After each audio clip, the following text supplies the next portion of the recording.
नमस्कार दोस्तों, आप देख रहे हैं पंजाब केसरी और मैं हूं आपका दोस्त और होस्ट अनिल पाहवा।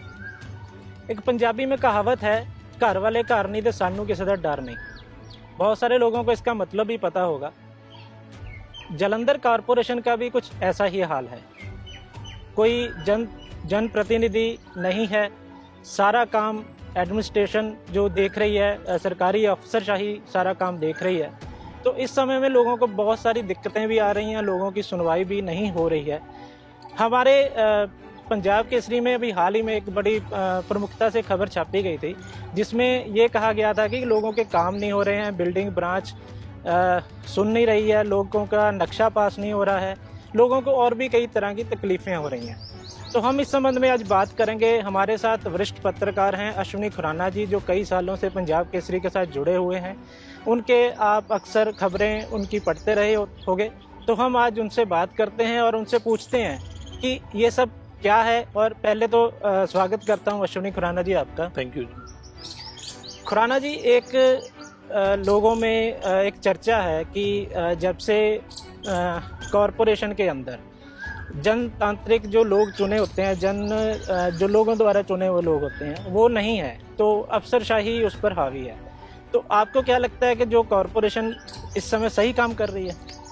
पिछले 5 साल कांग्रेस की सरकार रही जी, और कांग्रेस का जो टेन्योर था वो 24 जनवरी इसी साल ख़त्म हुआ है। उसके बाद करीब 3 महीने होने को हैं, सरकार ने उसी दिन कमिश्नर को एडमिनिस्ट्रेटर लगा दिया था। मगर उसके बाद लोगों की समस्याओं में वृद्धि ही हुई है, क्योंकि लोग तो खैर कांग्रेस के समय भी परेशान थे, क्योंकि उनके अपने जो जनप्रतिनिधि हैं, अपने पार्षद हैं, इवन कि विधायकों तक की कोई सुनवाई नहीं थी निगम में। तो निगम के अफसरों का आम जनता के प्रति क्या रवैया होगा, ये तो तब लोगों को अच्छे खासे तरीके से मालूम था। उसके बाद जब कांग्रेस सरकार गई, आम आदमी पार्टी की सरकार आई, तो लोगों को ये उम्मीद थी कि निगम में भी बदलाव आएगा। 24 जनवरी को जब निगम का कार्यकाल, कांग्रेस का कार्यकाल ख़त्म हुआ, तब उम्मीद थी कि मार्च या अप्रैल में चुनाव हो जाएंगे। मगर ये किसी न किसी कारण की वजह से निगम चुनाव लेट होते जा रहे हैं। सरकार ने निगम कमिश्नर को एडमिनिस्ट्रेटर लगा दिया है। अब कमिश्नर के पास मेयर की पावर भी है, काउंसलर्स की पावर भी है, और सभी तरह की पावर्स कमिश्नर के पास हैं। परंतु बदकिस्मती से जलंधर निगम के जो भी अफसर अभी तक आए हैं पिछले 1 साल में, वो इतने काबिल नहीं हैं या दिलचस्पी नहीं ले रहे, या इसके पीछे क्या कारण है कि जलंधर निगम की जो सभी ब्रांचें हैं, आपने अभी बात की बिल्डिंग ब्रांच की, मैं कहता हूं कि कोई भी ब्रांच ले लीजिए, आप प्रॉपर्टी टैक्स ले लीजिए, आप लाइसेंसिंग ले लीजिए, आप O&M ऑपरेशन एंड मेंटेनेंस ले लीजिए, आप वाटर सप्लाई ले लीजिए, सभी ब्रांचों का बुरा हाल है। स्टाफ की बहुत कमी है, ऑफिसर्स काम नहीं कर रहे, आम लोगों की कोई सुनवाई नहीं हो रही। खुराना साहब, एक मेरा सवाल है कि करीब 1 साल हो गया पंजाब में नई सरकार बने को, लोगों ने बहुत जोश के साथ आम आदमी पार्टी को वोट डाला, लेकिन उसके बाद 1 साल हो गया है। लेकिन आपको क्या लगता है कि जो आम आदमी पार्टी की सरकार में कॉरपोरेशन का 1 साल बीता, वो कैसा रहा? और अब सरकार का कंट्रोल चाहे है, लेकिन जो लोकल जनप्रतिनिधि होते हैं वो वहाँ पे नहीं है, तो आपको क्या फ़र्क क्या लग रहा है अभी? जलंधर में, पंजाब में अगर पूरा बदलाव आया तो जलंधर में आधा आया है। जलंधर के 2 विधायक कांग्रेस से हैं, 2 आम आदमी पार्टी से हैं। आम आदमी पार्टी से भी जो 2 विधायक हैं वो बिल्कुल नए हैं, जबकि कांग्रेस से जो 2 विधायक हैं वो पुराने विधायक हैं। एक्सपीरियंस के मामले में कांग्रेस का हाथ ऊपर है, क्योंकि आधा शहर उनके पास है, आधे शहर में जो जनप्रतिनिधि आपके आए हैं वो नए हैं। इसलिए निगम पर उनका कंट्रोल आम आदमी पार्टी का अभी तक नहीं बन पाया है। जहां तक कांग्रेस की बात है, तो वो विपक्ष में बैठे हैं दोनों। उनके बाकी जो MLA हैं वो भी पंजाब में बहुत कम संख्या में हैं, उनकी सुनवाई भी नहीं है। इसलिए नगर निगम थोड़ा इम्बैलेंस सा हो गया है कि ना आम आदमी पार्टी का पूरी तरह कंट्रोल हो पाया है, और ना ही जो आधा शहर यानी कि 2 कांग्रेस के विधायक हैं वो ही कोई काम कर रहे हैं। तो इसलिए लोगों की समस्याओं में पिछले 5 साल की बजाय वृद्धि ही हुई है। नई सरकार आने के बाद जो उन्हें आशा थी कि अब निगम के सिस्टम में सुधार आएगा, भ्रष्टाचार कम होगा, एफिशिएंसी आएगी, अफसर बात सुनेंगी, ऐसी फिलहाल कोई बात देखने में आ नहीं रही। तो खुराना जी, अगर आपके हिसाब से सोचा जाए तो फिर ये है कि कॉरपोरेशन में जब तक जन संगठन के लोग, जो लोगों द्वारा चुने हुए लोग हैं, वो नहीं आते, काउंसलर्स नहीं बनते, मेयर नहीं बनता, तब तक आपको लग रहा है कि शायद इस तरह से ही काम चलेगा? उससे भी ज़्यादा ज़रूरी है अफसरों की जवाबदेही करना। ये सरकार ठीक काम कर रही है। जो भ्रष्ट लोग थे या भ्रष्ट तंत्र था, सिस्टम था, उसे तोड़ने में ये सरकार 1 साल से लगी हुई है। दिख रहा है कि अब विजिलेंस नाम की कोई चीज़ पंजाब में है। उससे भी ज़्यादा ज़रूरी है कि अफसरों की जो रिस्पॉन्सिबिलिटी है, उनकी जवाबदेही है कि अगर वो 9 बजे की बजाय 10 बजे आते हैं तो क्यों आते हैं, या दोपहर को 12 बजे से लेकर 3 बजे तक लंच करते हैं, गायब रहते हैं, फरलों पर रहते हैं तो क्यों रहते हैं, या किसी फाइल को लटका कर रखते हैं तो उनसे पूछा जाए। आपको याद होगा कई साल पहले एक राइट टू सर्विस एक्ट था, उसमें हर फाइल की मूवमेंट, हर काम का एक टाइम लिमिट उसमें निर्धारित की गई थी कि फ़लाँ काम इतने दिन में होगा, फ़लाँ काम इतने दिन में होगा। उसमें एक बड़ी शर्त ये भी थी कि अगर मान लो 30 दिन में आपका नक्शा पास नहीं होता, तो अगर 30 दिन से ज़्यादा अफसर लगाते हैं तो वो डीम्ड टू बी पास समझा जाएगा। ये एक्ट बहुत अच्छा था, राइट टू सर्विस एक्ट, कि जो सरकारी प्रतिनिधि हैं, अफसर हैं, उन्होंने अगर कोई सर्विस देनी है, अगर उसमें वो फेल होते हैं, नहीं दे पाते, उन पर तो जो एक्शन आएगा ही आएगा। जो एप्लीकेंट्स हैं उन्हें ये रिलीफ दी गई थी कि उनका काम हुआ समझा जाएगा। मगर अफसोस ये है कि पूरे पंजाब में ही ये एक्ट लागू तो है मगर इम्प्लीमेंट नहीं हो रहा। ना जाने क्यों किसी भी सरकार का ध्यान इस ओर नहीं है। ना कांग्रेस सरकार के समय अफसरों की कोई रिस्पॉन्सिबिलिटी थी कि आपने इस फाइल को 2 साल लटका के क्यों रखा है, 6 महीने से लटका के क्यों रखा है, या ये काम क्यों नहीं हो रहा। कोई अफसर आपको नहीं बताएगा कि इस फाइल को मैंने दबाकर क्यों रखा हुआ है, इस फाइल में क्या ऑब्जेक्शन है, क्या कमी है। अगर एप्लीकेंट को, लोगों को बताया जाए तो वो पूरा करके रिलीफ ले सकते हैं, मगर नहीं। अफसरों की ना पिछली सरकार के समय कोई रिस्पॉन्सिबिलिटी फिक्स थी, ना इस सरकार के समय है। खुराना जी, ये आपने एक बहुत अच्छा पॉइंट बताया, राइट टू सर्विस एक्ट लागू है लेकिन उस पर काम नहीं हो रहा। तो बहुत सारे लोग होंगे जिन्होंने अपना काम करवाने के लिए एप्लीकेशन या फाइल्स दी होंगी। तो मैं चाहूँगा कि आप लोगों को ये बता दो, हमारे जो दर्शक हैं, कि अगर किसी ने फाइल लगाई हुई है, उसका काम नहीं हो रहा, वो राइट टू सर्विस एक्ट में किस तरह से अपनी ओर से कार्रवाई करवा सकता है? इस मामले में जो आम लोग हैं ना जी, वो बिल्कुल हैंडीकैप हैं। आप कहाँ उनकी करोगे शिकायत? आप निगम के किसी छोटे अफसर की शिकायत कमिश्नर से करोगे या ज़्यादा से ज़्यादा डिप्टी कमिश्नर से करोगे? उन लोगों को भी पता है कि हम लोग जो हैं, ना निगम कमिश्नर ना ही deputy commissioner right to service act लागू कर पा रहे हैं। पता नहीं क्या कारण है इसके पीछे, या लोगों को सही सिस्टम क्यों नहीं दिया जा रहा, ये तो बड़े अधिकारी बता सकते हैं। मगर इस मामले में जो लोग हैं, जो एप्लीकेंट हैं, जो काम करवाने के लिए सिस्टम में जाते हैं, वो बिल्कुल हैंडीकैप हैं। अफसर जो हैं वो नीचे से लेके ऊपर वाले अफसर तक को पता है कि अगर हम काम नहीं कर रहे तो हमें कोई नहीं पूछेगा, राइट टू सर्विस एक्ट के तहत हम पर कोई कार्रवाई नहीं होगी। और ये भी नहीं कि डीम्ड टू बी पास्ड, वो कहते हैं नहीं जी, इसको रिजेक्ट कर देते हैं बिना कोई कारण बताए। इसलिए लोगों का इसमें कोई कसूर नहीं है, ना ही उनको कोई रिलीफ मिलने वाला है। आपने अभी एक बात करी थी कि विजिलेंस को आपने चर्चा करी है। विजिलेंस काफ़ी हवा बनी हुई है आजकल पंजाब के सरकारी अफसरों में, खासकर जो कॉरपोरेशन के लोग हैं वो विजिलेंस को लेकर काफ़ी डर रहे हैं। तो क्या उसके कारण लोगों के काम भी रुके पड़े हैं विजिलेंस के चक्कर में? विजिलेंस तो पिछले 1-2 महीने से एक्टिव है जलंधर नगर निगम में। अच्छी बात है कि जो भ्रष्ट तंत्र है, सिस्टम खराब हो चुका था पिछले 5 साल, जहां अकाली भाजपा की सरकार भी रही 10 साल। मैं तो 15 साल का सिस्टम कहूँगा कि 15 साल से जो सिस्टम खराब था उसे लोगों ने रिप्लेस करने के लिए आम आदमी पार्टी को इतना भारी बहुमत दिया था। ठीक है कि विजिलेंस ने पूरे पंजाब में अच्छा काम किया, मगर 1 साल विजिलेंस का जलंधर में कोई रोल नहीं रहा। अब पिछले 1 महीने से उनके हाथ में 2 केस जरूर आए हैं। इससे बाकी जो अफसर थे, जो थोड़ा बहुत काम कर भी रहे थे, उन्होंने काम करना बिल्कुल बंद कर दिया है। किसी फाइल को वो साइन नहीं कर रहे, पास नहीं कर रहे। उनका यही कहना है कि पता नहीं कल हमें विजिलेंस बुला ले या फलां फाइल के बारे में पूछताछ कर ले। यही चीज़ जलंधर निगम पर भी है, यही चीज़ जलंधर स्मार्ट सिटी पर भी है। जलंधर स्मार्ट सिटी के 60 काम अब तक हुए हैं। सभी कामों की जांच पंजाब सरकार ने विजिलेंस को सौंप रखी है। 6 महीने से ज़्यादा हो चुका है, मगर अभी तक विजिलेंस ने उस मामले में कोई कार्रवाई नहीं की है, क्योंकि जितने भी काम थे उनकी अगर मौके पर जाकर जांच की जाती विजिलेंस द्वारा तो काफ़ी कुछ पकड़ में आ सकता था। मगर 6 महीने में ठेकेदारों ने और अफसरों ने काफ़ी कुछ कवर अप भी कर लिया है। तो अब विजिलेंस की जांच में क्या निकलेगा ये तो बाद की बात है, मगर विजिलेंस में भी बहुत सुधार की ज़रूरत है। अगर उन्हें भी कोई टास्क दिया जाता है, किसी सिस्टम को ठीक करने के लिए उन्हें कहा जाता है, तो उन पर भी टाइम लिमिट होनी चाहिए। मुझे पता है कि 15-15 साल से केस विजिलेंस के पास भी लटक रहे हैं।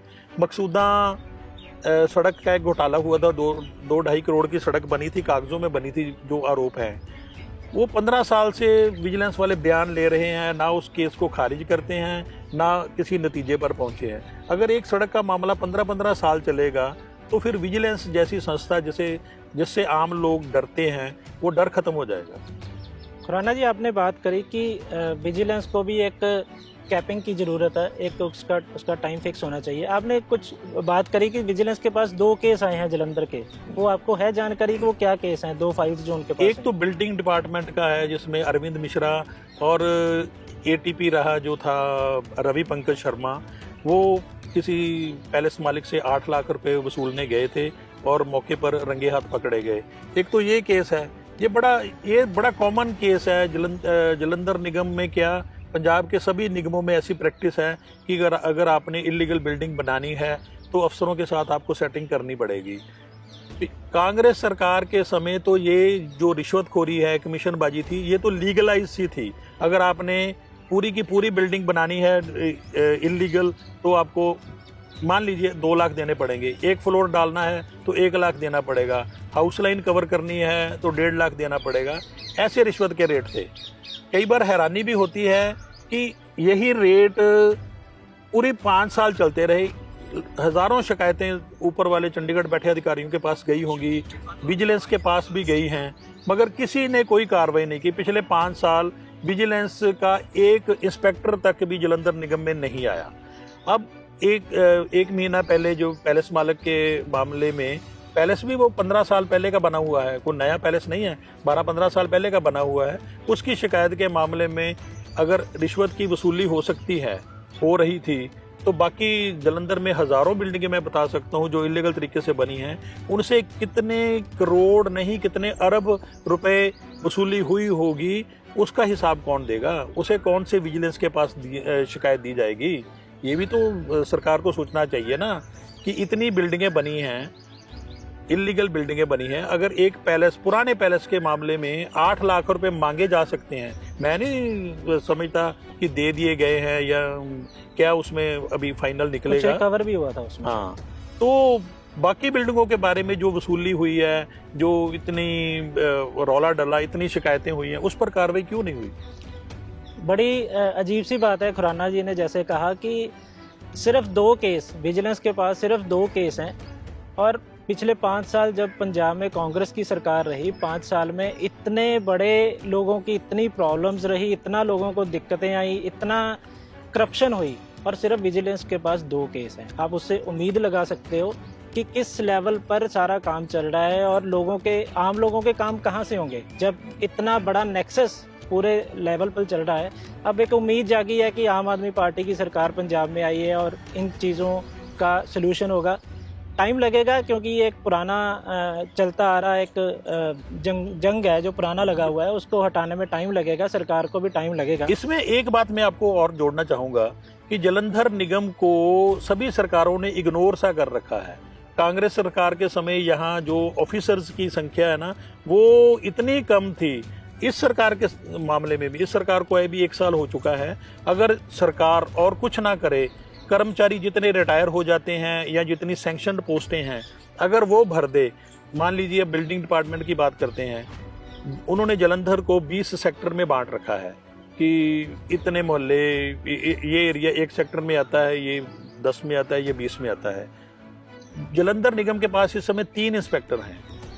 तीनों ने, मान लीजिए अगर आपके पास ज़्यादा काम होगा तो एक तो आप कर नहीं पाओगे, दूसरा इसमें यह सवाल खड़ा हो जाता है कि आपकी मोनोपोली बन जाएगी कि ये भी एरिया मेरे पास ही है, इसमें किसी और की इंटरफेरेंस तो है नहीं। करप्शन बढ़ेगी। हाँ, करप्शन बढ़ती भी है और एक उसमें लापरवाही भी आती है। मैं इतनी दूर क्यों जाऊं, मेरा इतना एरिया इतना बड़ा है, मैं नहीं देख सका जी बिल्डिंग बन गई कि नहीं बन गई।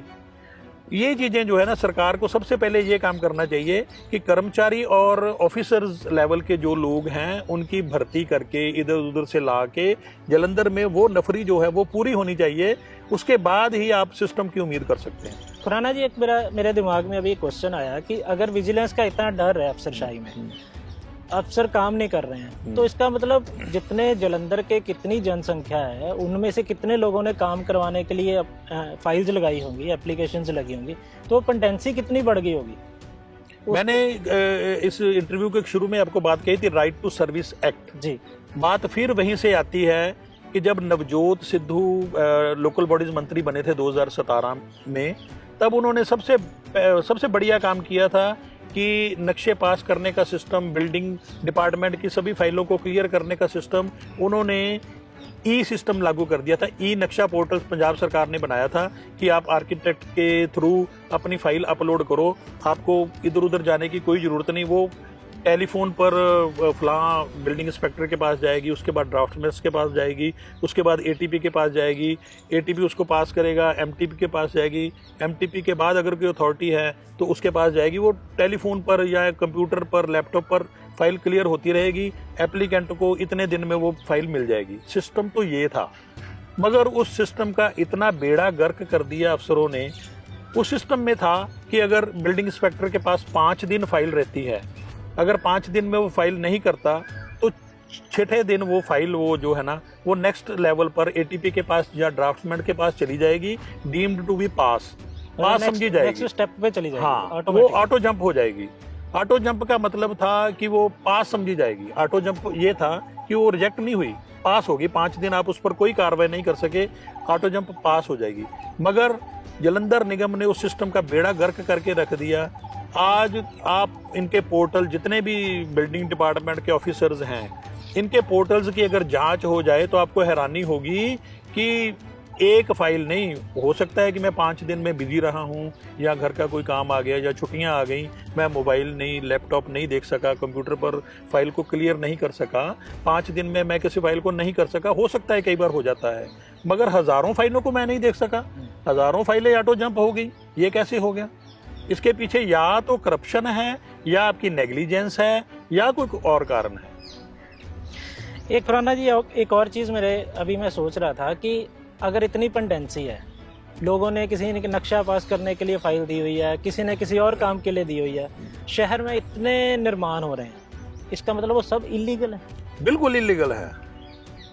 ये जो बिल्डिंग डिपार्टमेंट के लोग हैं ना जी, मैंने आपको बताया कि अकाली भाजपा के 10 साल, कांग्रेस के 5 साल, इसमें बिल्डिंग डिपार्टमेंट की जो रिश्वतखोरी थी, कमीशनबाजी थी ना, ये लीगलाइज लगने लगी थी, हम लोगों को लगने लगी थी।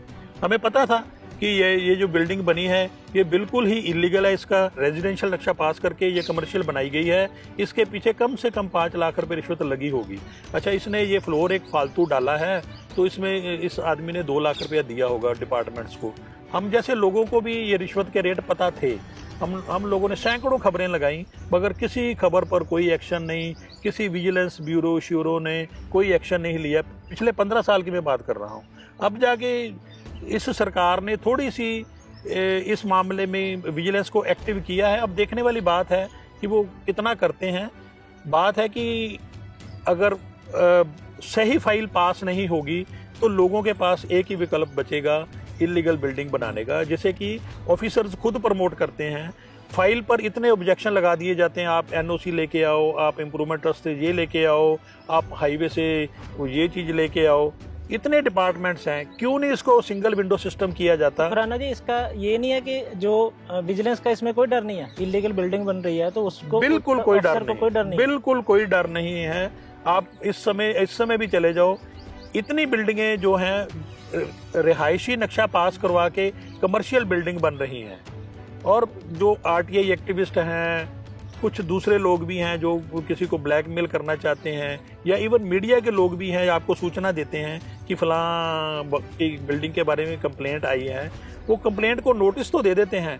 जालंधर निगम की फाइलों में 10,000 से ज़्यादा नोटिस पेंडिंग पड़े हैं, जिन पर अभी तक कोई कार्रवाई नहीं हुई। अगर उन नोटिसों के आधार पर निगम वसूली करे तो उसे 100 करोड़ रुपए की इनकम हो सकती है।